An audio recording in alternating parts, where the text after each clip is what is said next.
اعوذ باللہ من الشیطان الرجیم، بسم اللہ الرحمن الرحیم، الحمد للہ رب العالمین والصلاة والسلام علی سید المرسلین وخاتم النبیین، اما بعد۔ صحیح مسلم۔ باب، جب مسلمانوں پر کوئی بلا نازل ہو تو نمازوں میں بلند آواز سے قنوت پڑھنا اور اللہ کے ساتھ پناہ مانگنا مستحب ہے، اور اس کا محل و مقام آخری رکعت کے رکوع سے سر اٹھانے کے بعد ہے، اور صبح کی نماز میں قنوت پر دوام مستحب ہے۔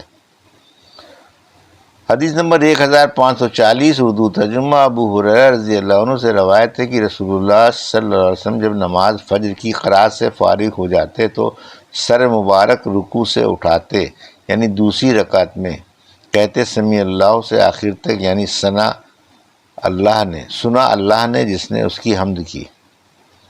اے ہمارے رب، سب تعریف تجھ ہی کو ہے۔ پھر کھڑے ہی کھڑے کہتے یا اللہ نجات دے ولید بن ولید کو اور سلمہ بن حشام رضی اللہ عنہ کو اور عیاش بن ابی ربیعہ کو، یہ سب مسلمان کفار کے ہاتھ میں تھے، اور نجات دے مومنوں میں سے ضعیف لوگوں کو، یعنی جو مکے والوں کے ہاتھ میں دبے پڑے۔ یا اللہ قبیلہ مضر پر اپنی سختی سے روند دے اور ان پر یوسف علیہ السلام کے زمانے کی طرح قحط ڈال دے، جیسے مصر میں 7 برس واقع ہوا تھا۔ یا اللہ لعنت کر لحیان اور رعل اور ذکوان اور عصیہ پر، جنہوں نے اللہ اور اس کے رسول کی نافرمانی کی۔ پھر ہم کو خبر پہنچی کہ آپ نے یہ بد دعا موقوف کی جب یہ آیت اتری، لیس لک الا، یعنی اے نبی تم کو اس کام میں کچھ اختیار نہیں ہے، اللہ چاہے تو ان کی توبہ قبول کرے، چاہے انہیں عذاب کرے، کیونکہ وہ ظالم ہیں۔ حدیث نمبر 1541، اردو ترجمہ۔ ابو ہریرہ رضی اللہ عنہ نبی کریم صلی اللہ علیہ وسلم سے روایت کرتے ہیں، لیکن اس روایت میں کسی یوسف تک اور اس کے بعد ذکر نہیں فرمایا۔ حدیث نمبر 1542، اردو ترجمہ۔ ابو سلمہ رضی اللہ عنہ سے روایت ہے کہ ابو ہریرہ رضی اللہ عنہ نے ان سے بیان کیا کہ نبی صلی اللہ علیہ وسلم نے رکوع کے بعد 1 مہینے تک قنوت پڑھا۔ جب سمیع اللہ لمن حمدہ کہتے تو اپنی قنوت میں کہتے یا اللہ چھوڑ دے ولید بن ولید کو، یا اللہ چھوڑ دے سلمہ بن حشام کو، یا اللہ چھوڑ دے عیاش بن ابی ربیعہ کو، یا اللہ چھوڑ دے ضعیف مومنوں کو، یا اللہ قبیلہ مضر کو سختی سے روند ڈال، یا اللہ ان پر یوسف کے زمانے جیسا قحط ڈال۔ ابو ہریرہ رضی اللہ عنہ نے کہا کہ پر میں نے دیکھا رسول اللہ صلی اللہ علیہ وسلم کو کہ اس کے بعد آپ نے دعا چھوڑ دی، تو میں نے کہا کہ میں رسول اللہ صلی اللہ علیہ وسلم کو دیکھتا ہوں کہ آپ نے دعا چھوڑ دی، تو لوگوں نے کہا کہ دیکھتے نہیں ہو کہ جن کے لیے رسول اللہ صلی اللہ علیہ وسلم دعا کرتے تھے وہ تو آ گئے، یعنی کافروں کے پاس سے چھوٹ آئے۔ حدیث نمبر 1543، اردو ترجمہ۔ ابی ہریرہ رضی اللہ عنہ سے روایت ہے کہ رسول اللہ صلی اللہ علیہ وسلم نے نماز عشاء پڑھاتے ہوئے سجدے سے پہلے جب سمیع اللہ لمن حمدہ کہا تو دعا فرمائی، اے اللہ نجات دے عیاش ابن ربیعہ کو۔ پھر راوی نے حدیث امام اوزاعی کی طرح کسنی یوسف تک بیان کی اور اس کے بعد کچھ ذکر نہیں کیا۔ حدیث نمبر 1544، اردو ترجمہ۔ ابو ہریرہ رضی اللہ عنہ کہتے تھے کہ واللہ میں تمہارے ساتھ ادا کروں نماز جو رسول اللہ صلی اللہ علیہ وسلم کی نماز کے قریب ہو۔ پھر ابو ہریرہ رضی اللہ عنہ ظہر اور عشاء اور صبح میں قنوت پڑھتے تھے اور مومنوں کے لیے دعا کرتے تھے اور کافروں پر لعنت کرتے تھے۔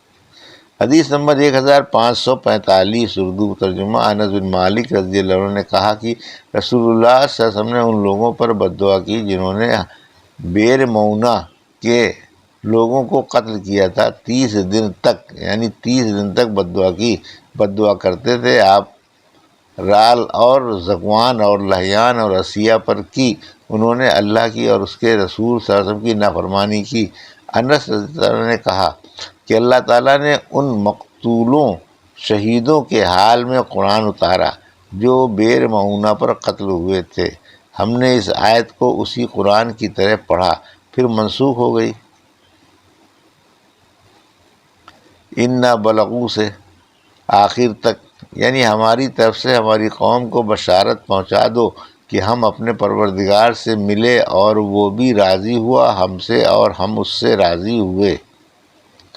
حدیث نمبر 1546 اردو ترجمہ۔ محمد نے کہا، میں نے انس رضی اللہ عنہ سے کہا کہ رسول اللہ صلی اللہ علیہ وسلم صبح کی نماز میں قنوت پڑھا کرتے تھے۔ انہوں نے کہا، ہاں، بعد رکوع کے تھوڑی دیر۔ حدیث نمبر 1547 اردو ترجمہ۔ انس بن مالک نے کہا کہ رسول اللہ صلی اللہ علیہ وسلم صبح کی نماز میں رکوع کے بعد 1 مہینے تک قنوت پڑھا، رعل اور ذکوان کے لیے بد دعا کرتے تھے اور فرماتے تھے کہ عصیہ نے اللہ کی اور اس کے رسول کی نافرمانی کی۔ حدیث نمبر 1548 اردو ترجمہ۔ انس بن مالک رضی اللہ عنہ نے کہا کہ رسول اللہ صلی اللہ علیہ وسلم نے نماز فجر میں بعد رکوع کے 1 مہینے تک قنوت پڑھا، بد دعا کرتے تھے۔ آپ صلی اللہ علیہ وسلم بنی عصیہ کے قبیلے پر۔ حدیث نمبر 1549 اردو ترجمہ۔ عاصم رضی اللہ عنہ سے پوچھا کہ قنوت رکوع سے پہلے ہے یا بعد؟ انہوں نے کہا کہ پہلے۔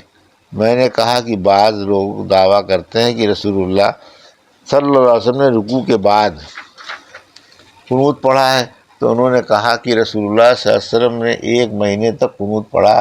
آپ ان لوگوں پر بد دعا کرتے تھے جنہوں نے آپ کے چند اصحاب کو قتل کر دیا تھا، جنہیں قاری کہا جاتا تھا۔ حدیث نمبر 1550 اردو ترجمہ۔ انس رضی اللہ عنہ کہتے ہیں کہ میں نے رسول اللہ صلی اللہ علیہ وسلم کو کسی چھوٹے لشکر کے لیے اس قدر غصہ ہوتے کبھی نہیں دیکھا جس قدر ان 70 صحابیوں کے لیے آپ غصہ ہوئے جو بئر معونہ میں شہید ہوئے، کہ جو قاری کہلاتے تھے، اور آپ 1 ماہ تک برابر ان کے قاتلوں پر بد دعا کرتے رہے۔ حدیث نمبر 1551 اردو ترجمہ۔ اس سند سے بھی انس رضی اللہ عنہ نے نبی اکرم صلی اللہ علیہ وسلم سے مذکورہ بالا روایت بیان کی ہے۔ حدیث نمبر 1552 اردو ترجمہ۔ انس بن مالک رضی اللہ عنہ نبی اکرم صلی اللہ علیہ وسلم سے روایت کرتے ہیں کہ انہوں نے 1 مہینے قنوت میں رعل، ذکوان اور عصیہ پر لعنت کی، جنہوں نے اللہ اور اس کے رسول کی نافرمانی کی۔ حدیث نمبر 1553 اردو ترجمہ۔ اس سے ایک اور سند سے بھی مذکورہ بالا حدیث مروی ہے۔ حدیث نمبر 1554 اردو ترجمہ۔ انس رضی اللہ عنہ نے کہا کہ رسول اللہ صلی اللہ علیہ وسلم نے 1 مہینے تک قنوت پڑھا اور عرب کے کئی گھرانوں پر بد دعا کی، پھر چھوڑ دیا۔ حدیث نمبر 1555 اردو ترجمہ۔ برا بن عازب رضی اللہ عنہ نے کہا کہ رسول اللہ صلی اللہ علیہ وسلم صبح اور مغرب میں قنوت پڑھتے تھے۔ حدیث نمبر 1556 اردو ترجمہ۔ برا رضی اللہ عنہ کہتے ہیں کہ نبی اکرم صلی اللہ علیہ وسلم نے فجر اور مغرب کی نماز میں قنوت پڑھا۔ حدیث نمبر 1557 اردو ترجمہ۔ خفاف بن ایما غفاری رضی اللہ عنہ نے کہا کہ رسول اللہ صلی اللہ علیہ وسلم نے کسی نماز میں فرمایا، یا اللہ لعنت کر بنی لحیان اور ذکوان اور عصیہ پر، کیونکہ انہوں نے اللہ اور اس کے رسول کی نافرمانی کی۔ غفار کی اللہ مغفرت کرے اور سالم کو آفتوں سے بچائے۔ حدیث نمبر 1558 اردو ترجمہ۔